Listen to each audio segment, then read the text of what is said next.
right, so this video is for you if you're just starting out, trying to hit your first $100,000 a year or $100,000 month. As always, make sure that you grab something to take notes with and stick around to the end where I'm gonna be sharing with you the biggest way to generate more revenue for your clothing store. All right, so number 4, the biggest area that we were trying to improve here is the website. The website had a super low conversion rate when it started out, much like I'm sure that you may have experienced as well, right? Every business first starting out who doesn't have a lot of traffic, or if they get a lot of traffic, they're trying to figure out the actual numbers in their business, and the conversion rate is typically a little bit lower than what it is after you start to optimize it. But there are a few things that we did to just go from this right here to this.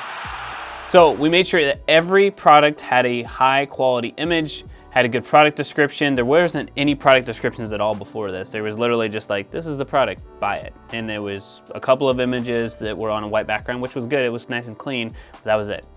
We added the reviews to help actually give some trust. And then we added icons to show trust as well, but like the fast shipping, options for them to maybe make payments. So there's tools out there that you could use for that, like Sezzle, but that also incentivized people to make that purchase there as well. And then adding in a few more images that were more like lifestyle of actually people wearing the item. So like I said, we'll get into like kind of what this looks like now here in a second, but yeah, previously did not take any screenshots of it, but let's just say it was not a very good product page and really checkout process. So when you're building a site to have a high conversion rate, right, which is probably your goal from the very beginning, right, all you are essentially doing is transferring that confidence from you to them. So you have to ask yourself, what would make me check out on this page, or why would I buy this product? All right, so the short list is, right, and probably the biggest barrier for me is the shipping. So is it free shipping? If not, okay, that's okay, but is it gonna take a long time? So fast shipping, how can you get the shipping out as fast as possible?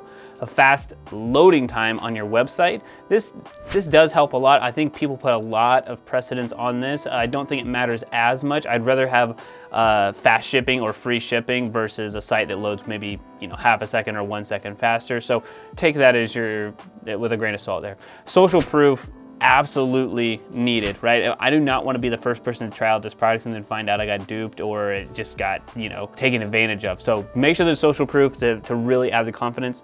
And then really at the last piece of it is, right, all the information to make a decision. Like I said, the reviews, sizing, right? If I'm getting ready to buy a hat or a shirt, I need to know the sizing. I need to know what kind of material it is. That's really important, especially if you're buying that for somebody else, or if you're buying it for yourself, but you just don't like a certain product quality, like a product material.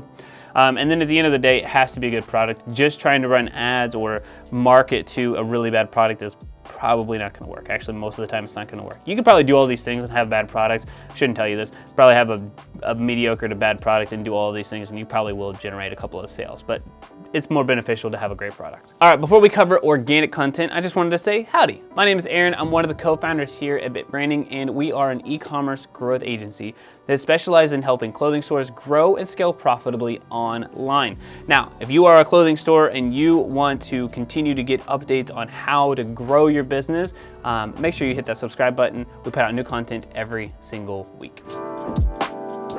Number 3, organic content playground. I just thought that was a fun way to explain this because it really is the sandbox of creating content. Instagram and TikTok is a very smart place for you as a clothing store owner to be spending your time and money. We'll talk a little bit more later about what the advertising side looks like, but first, organic. All right, so organic is a process that I've made some shifts in, or my mindset has shifted in the last probably 6 months as the cost for advertising continues to rise and the ability to test creative has changed.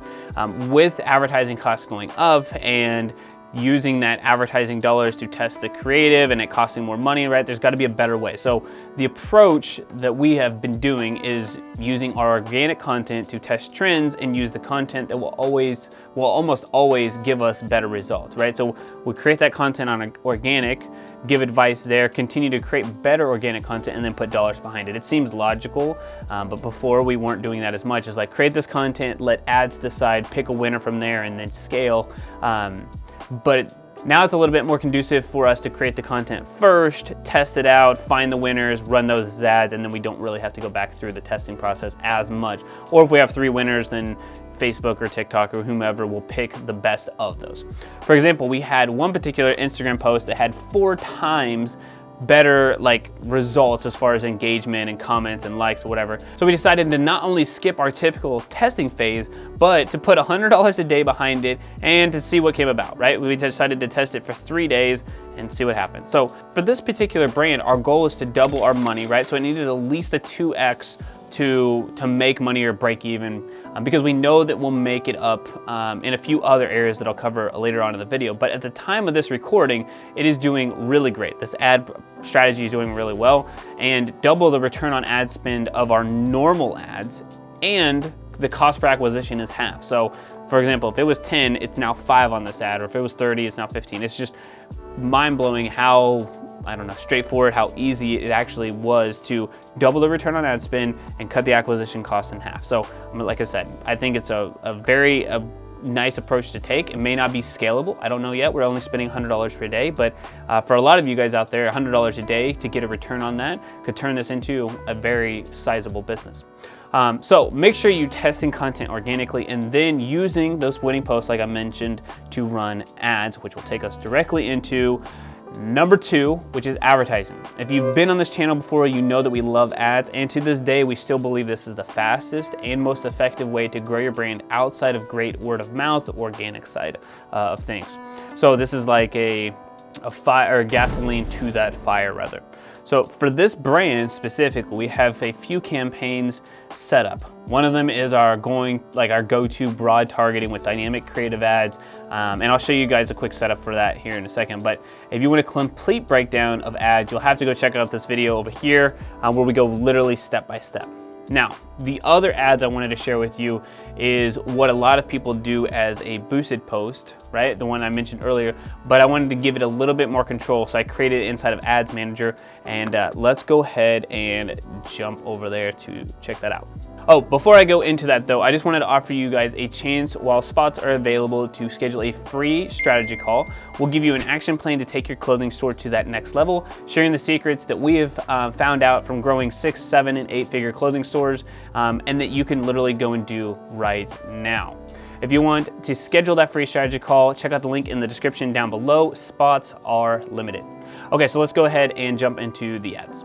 All right, so we are inside of Ads Manager here, and a couple of things to note. One, this right here, the IG shop, we're gonna definitely double check on this for a pixel issue. This is why we also wanna make sure that you have something like Triple Whale installed, which will actually tell you the real numbers. You'll see, I'll take you over to Triple Whale here in a second and just kind of see the actual return here is a lot higher.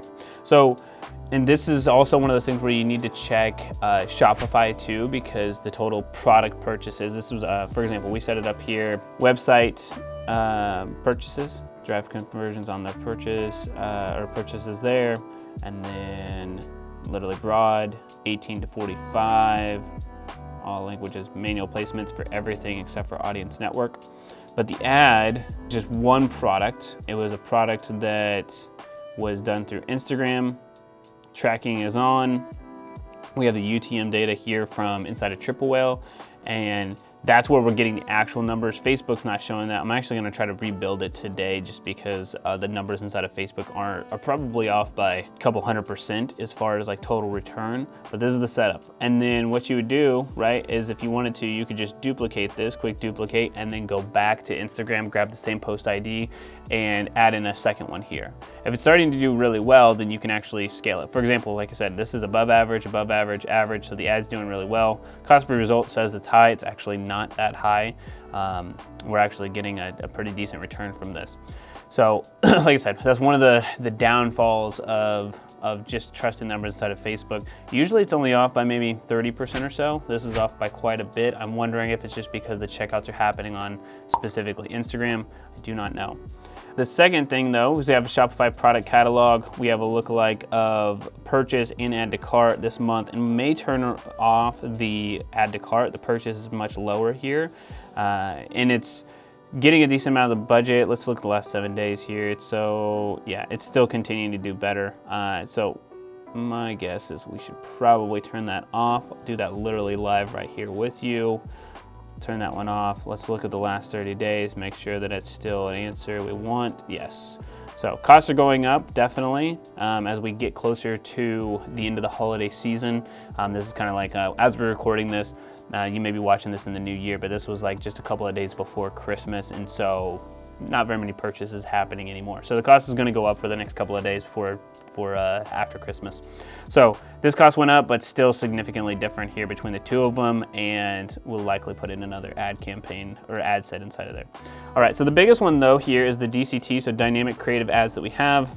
So a lot of different types of purchases going on here. One of them actually just turned off, which are our ugly sweaters. They turned off today. That's a pretty low cost per purchase. And then again, ad set is broad. Everything inside of here is broad. We don't ever usually run more than 3 ad sets at a time. This is 1, 2, 3 of them. And then we are turning off 2 of them today. Probably add in a new ad set as well later today. So this is the complete setup that we had for ads. They were running previously. Now I'm gonna go over to Triple Whale, and you can see this is the same type of thing like this month. Now one thing to notice here too is that we had a couple of net 30-day targets that kind of messed up some stuff as far as our actual return was going on, like it would stop spending money. So the returns are kind of fluctuating a little for a couple of days, but overall, very good. Now, one thing to note here is we get a lot of traffic to this site. It's a site that has a ton of products. There's probably thousands of products, so it's one of those things where if you get somebody to the site and maybe do a lot of browsing, so we have to use ads and email and SMS and stuff we'll talk about here in a second to get people to come back and purchase. So we spent a decent amount of money over that week to get this number here. Our return is there. Our goal for this campaign, our goal for this account rather, is how can we get this to everything pays for itself, pays for the ads, pay for the product, have a little bit of profit. This is a brand new store just kind of starting out, and this is how we're scaling and just kind of showing behind the scenes here. Cost per acquisition before we started at this point was like 130. I know it's a little bit higher here, but we've actually got it down to like 50, 60. And then our profit goal for this one specifically is how do we get it down to about 45, and we'll be in a really good spot to be profitable here on the front end. And then, like I said, getting ready to talk about a couple of numbers that'll be important for where the real revenue comes in here in a second. So that is everything campaign-wise. If you guys have questions about that or understanding the numbers or like what this actually looks like, for example, this is just Facebook ads. This is not including organic, this is not including anything else, but this is give you a brief kind of overview for the Facebook ad side of things. So if you have questions or anything about it, just drop some questions down below. All right, so number 1 is email and SMS. So if you are focused on acquiring the customer, it may be a difficult route to grow your business because costs will in most instances only go up. That does not mean that you should not be finding ways to lower your costs. For example, like I said, the cost per acquisition here for the ads was extremely high. We cut that in half, and then we cut that in half again, and now the goal is to drop it even more, right? We're still focused on the acquisition costs, but the best kept secret is to get those customers of yours to become super fans and buy over and over again.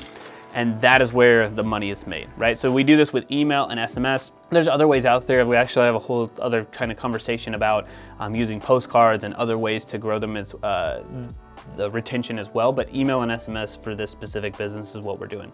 So we've grown this email list and recently the SMS list over the last couple of months to 6,000 people. But these tools are what we allowed us to hit that $30,000 in such a short time period. Now, you want to make sure that you set up automations for people who take action on your site. So browse abandonment, cart abandonment, right? These are just different tools that you can use or different automations that you can use to generate revenue, basically quote unquote while you sleep. It's one of those things where you do need to check it, you should A/B test, but these are the main things that we had set up. There's about 6 main core segments that are set up. If you want access to them, we will go ahead and give these away. If you want access to all of our automations, just comment automations down in the comments and we'll send over a link to you. I'd also like to make sure that your pop-up includes 2 steps. One for your email, the second one should be to collect SMS. We're looking for a minimum of 5% of the conversion rate for your email. So for every 100 people who visit your pop-up or see your pop-up, we need to at least be collecting 5. And around 20% of the email subscribers, right? So of those 5 people, we should be getting 20% of them to become SMS subscribers as well.